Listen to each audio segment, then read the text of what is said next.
I was watching a presenter doing from Las Vegas, and he was doing a programme about unusual coffins. So I contacted a firm called Crazy Coffins, said, could you do an airplane coffin? So that's coffin? yours, yeah. And I've been working in the aeronautical industry all my life. And he said, yeah, why not? So it went from there, and then some friends said, well, you're a Blackpool supporter all my life, have a tangerine coffin. So and there you are in the strip. But what have you got in your hand there? I'm an author.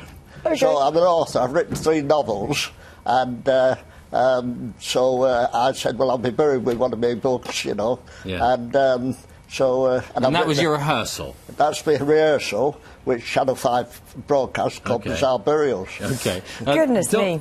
Are there many clients, potential clients like Malcolm around these days? Well, I don't think so many would go to the extent that Malcolm has gone to, but there's certainly a marked increase in the number of people who are making advanced preparations. Something like 1 million people have now bought a funeral plan. But more importantly, people are now talking about the subject.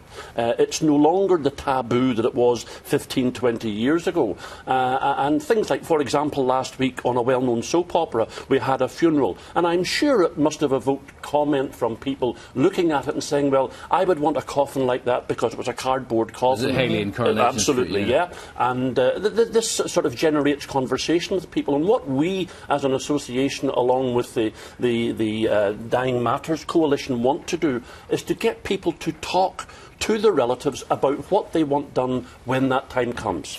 Malcolm, there's not many people, certainly nobody that I know, has been to a rehearsal of their own funeral and lying down in the coffin. How do you feel? Does it make you feel better? It was very strange. And when they put the lid on, yes, I shouted, I'm claustrophobic. And one of the lads said, we don't hate an argumentative corpse. Yes.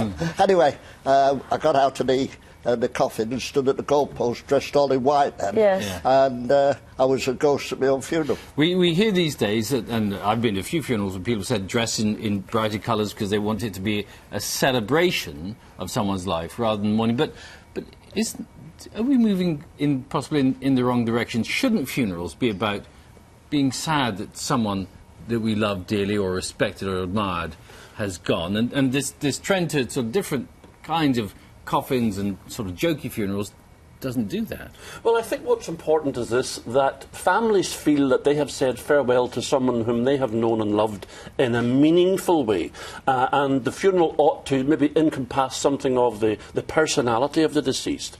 Of course there will be sadness. The family will miss that person out of their lives. They will be gone forever. But if they can say farewell to them in with a way a coffin like the one we just saw there, or one of those, I mean, is that suitable, do you think? Well, you know, it's down to people's taste. If it means something to the family, you know, the boat there, for example, it could be someone who spent their life or had a great interest in narrowboats or canals, and it would be of relevance. The thing is that when the people leave the ceremony, they think, that was him or that was her, and they got it right.